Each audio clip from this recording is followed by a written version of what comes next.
Un saludo muy fraternal, mis queridos hermanos, en el nombre de nuestro Señor Jesucristo. Este es tu hermano y servidor, Daniel Cáliz, del Apostolado Católico Anahuín. Hoy vamos a estar reflexionando en esa lectura que nos propone la liturgia de las horas. Por eso el programa se llama Palabra en Laudes, donde reflexionamos en esa lectura que nos propone la liturgia de las horas para la oración oficial de la iglesia, que llamamos, como ya dije, liturgia de las horas. Y hoy, en la lectura del lunes santo, ¿verdad? Esta es la Semana Mayor que comenzamos ayer a celebrar con el Domingo de Ramos, Domingo de la Pasión del Señor.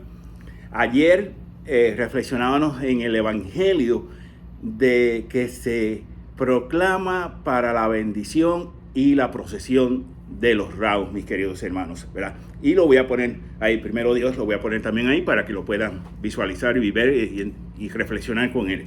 Bien, hoy la lectura, mis queridos hermanos, está tomada de, como ya dije, del profeta Jeremías, capítulo 11, versículos 19 y 20. Nos dice el profeta: yo, como cordero manso, llevado al matadero, no sabía los planes homicidas que en contra mí planeaban. Talemos el árbol en su lozanía, arranquémoslo de la tierra vital, que su nombre no se pronuncie más. Pero tú, Señor de los ejércitos, juzgas rectamente, pruebas las extrañas y el corazón. Veré mi venganza contra ellos, porque a ti he encomendado mi causa. Palabra de Dios, y alabamos, Señor. Pues bien, mis queridos hermanos, vamos a ver entonces esta lectura, como ya dije, tomada de el profeta Jeremías. Dicho sea de paso, ya yo lo he mencionado otras veces, ese es mi profeta favorito, preferido del Antiguo Testamento. Hoy no estoy en mi casa, apenas llegué aquí a Savannah, Georgia, porque me invitaron a predicar unas reflexiones aquí en la parroquia que está aquí cerca, donde me estoy quedando.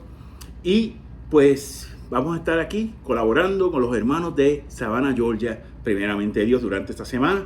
También la próxima semana tengo que ir a Filadelfia, y también fui invitado a hacer unas reflexiones de la Pascua de Resurrección, de la resurrección de nuestro Señor Jesucristo. Y dicho sea de paso, voy a aprovechar porque mi tía vive por ahí cerca y cumple años, mi titillo Josin. Ok, ahí le vamos. Bien, este texto del profeta Jeremías, dos cosas bien importantes que tenemos que entender. Aquí el profeta nos está hablando con un lenguaje cultural, o sea, con un lenguaje de la liturgia del templo de Jerusalén. Esa es una. Segundo, esta lectura tiene ese cierto parecido, yo diría casi como alma gemela, tiene ese cierto parecido con las narraciones que nos hace el profeta Isaías del siervo sufriente, ¿ves? Hablando sobre el Mesías. Y como dije, esta lectura, lo que está sucediendo en ese momento con el profeta Isaías, que está siendo perseguido. ¿Ok? Recordemos, hay una película del profeta Isaías que está en YouTube. Yo les recomiendo que la busquen, si la pueden encontrar. Si yo la encuentro, les voy a dejar el enlace en las redes. ¿Ok? Voy a tratar de hacerlo mejor si puedo. Primero Dios. ¿Ok? Pues el profeta está pasando por eso. Pero ¿qué pasa? Que a la misma vez, eso que Jeremías está viviendo va a ser prefiguración de lo que siglos más tarde sucedió con nuestro Señor Jesucristo. ¿Qué es prefigurar? Prefigurar es anunciar antes de. Y recordemos en el Antiguo Testamento la revelación es progresiva. ¿Por qué? Porque el culmen de la revelación es Jesucristo, como nos enseña la Iglesia en el Vaticano II, en los documentos de la Iglesia, especialmente las encíclicas y los mutuos propios de los papas. Podemos buscarla en vatican.va y ahí vamos a leer que nos recarga, nos recuerda una y otra vez que el culmen y el eje central de la revelación divina es Jesucristo. Bien, veamos, yo busqué esta lectura y vamos a ver, se acuerda que le dije hace un momento que esto tiene un lenguaje cultural, un lenguaje de la liturgia del templo de Jerusalén. ¿Qué sucedía? Los corderos que iban a ser sacrificados para el tiempo, para la Pascua hebrea, que se celebraba en el pueblo de Israel, el pueblo judío, entraban por un determinado lugar, una de las puertas del templo, ¿verdad? Y entonces eran inspeccionados los corderos, tenían que ser menos de un año o menos, perdón, y estos eran inspeccionados que fueran perfectos, que no tuvieran ningún defecto. Y yo, en mi reflexión, y quiero compartir con todos ustedes, mis queridos hermanos, el profeta, de la misma forma que los corderos eran inspeccionados, Dios inspeccionó, Dios probó, Dios veló porque el profeta, porque su vida fuese intachable. ¿Para qué? En Puerto Rico decimos no predicar la moral en calzoncillos. O sea, no predicar en vano. Hay que vivir. Yo tengo que vivir lo que yo predico, hermanos. Y yo trato lo mejor posible. Por eso trato de llevar una vida sacramental lo mejor posible en la Eucaristía. Y me duele mucho. Y le tengo que decir que por un año, un poco más de un año, muy poco fue lo que pude asistir a la Eucaristía. Pero ahora estoy reiniciándome de nuevo porque ya ahora apenas me operaron hace unos días, ¿verdad? Y todavía estoy con los vendajes. No crean que todavía estoy con los vendajes y ya estoy ahí tratando de ir batallando, primero Dios, ¿verdad? Entonces, vemos que el cordero es manso. Yo era como un cordero manso. El cordero es una de las características que más distingue al cordero que va a ser sacrificado. Por eso San Juan, el Evangelio de San Juan nos habla de Jesucristo como el Cordero de Dios, que es manso y humilde de corazón, que va a ser sacrificado por usted y por mí, por todos nosotros, mis queridos hermanos. Y como dicen en inglés, you better believe it, you better believe it. Más vale que lo creamos porque se sacrificó, se inmoló a sí mismo por cada uno de nosotros. Y a veces a mí me dicen, no, porque los judíos mataron a los cristianos, a Cristo. No, los judíos no mataron a Cristo. A Cristo lo mataron nuestros pecados, el pecado de la humanidad. Ese pecado de Adán que resuena en la vida de nosotros, que se nos perdona en el bautismo, pero sigue resonando como campana bien duro, ping, ping, ping. Sigue resonando en nuestros corazones, porque, pues, ¿verdad? Y que es llevado a ser víctima. Cordero manso, un cordero manso que es llevado a ser víctima. Y entonces, dice aquí, pero a la misma vez que estaba sufriendo, el profeta, no sabía toda la trama, todo lo que estaba ocurriendo detrás de las cámaras, por así decirlo, ¿verdad? Lo que estaba ocurriendo detrás de las cámaras. Él no sabía. Y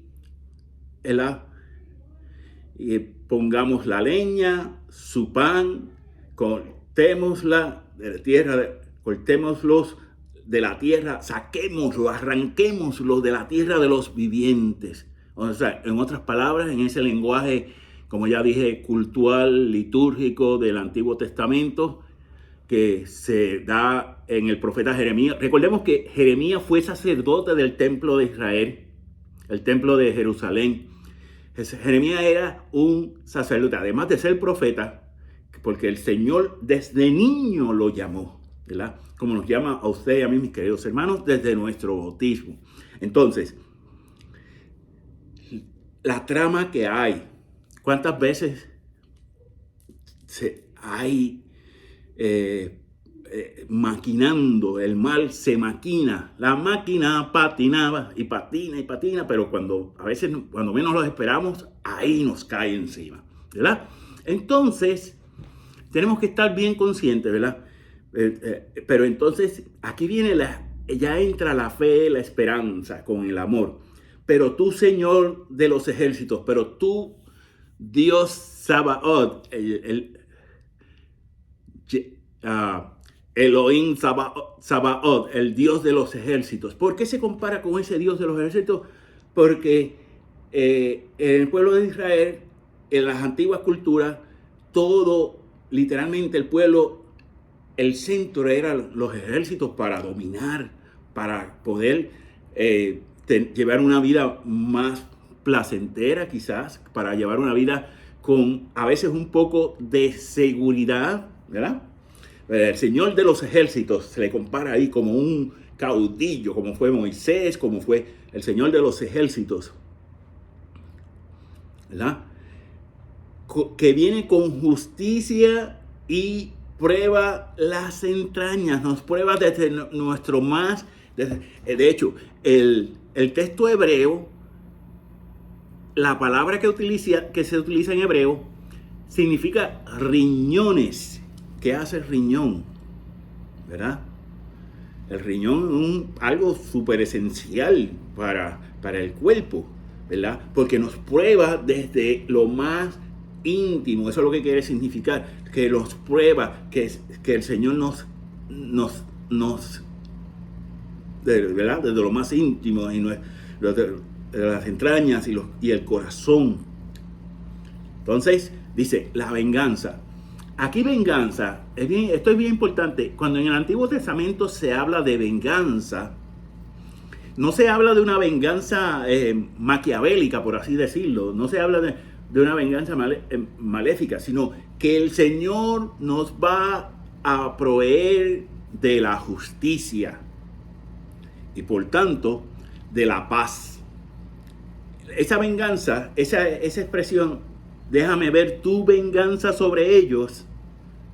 O sea, déjame ver, actúa en justicia porque yo estoy sufriendo. Protégeme, Señor, que soy un pobre desvalido. Y ese es el significado teológico, por así decirlo, ¿verdad? Y ese es el sentido cristiano que le damos a la palabra de Dios, en este sentido en el Antiguo Testamento, de que Dios siempre va a velar por cada uno de nosotros, mis queridos hermanos.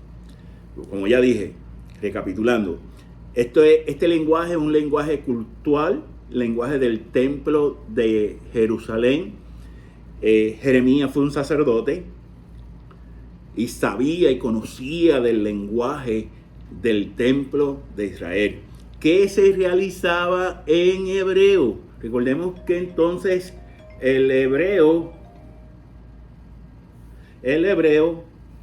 era el lenguaje del templo, mientras que el arameo era el lenguaje popular de la gente, ¿verdad? Entonces es bien importante entender eso para poder distinguir, ¿ok? Entonces, este lunes santo, mis queridos hermanos, sigamos viviendo en esa cuaresma, y porque la cuaresma no ha terminado. Ahorita hace un rato estaba discutiendo con mi esposa mientras veníamos de camino. La cuaresma termina el jueves antes de la misa vespertina, antes de la misa por la tarde, ya al caer el sol. Termina la cuaresma el jueves santos. No terminó ayer, no termina hoy, no termina el martes ni el miércoles, sino el jueves antes de la misa vespertina. sigamos viviendo en esta cuaresma y comencemos a vivir en esta Semana Santa, mis queridos hermanos, con esa alegría y entusiasmo de que vamos a encontrarnos con el Señor resucitado, el Dios de Dios, el Rey de Reyes, el Rey de Reyes. Así que les pido que sigan orando por este servidor y por estos hermanos acá, donde voy a estar compartiendo con ellos. Así que, y pues será hasta la próxima, primeramente Dios, y nos despedimos pues con la bendición del Padre, del Hijo y del Espíritu Santo. Amén. Muchas gracias, gente. Cuídense. Dios me los bendiga a todos.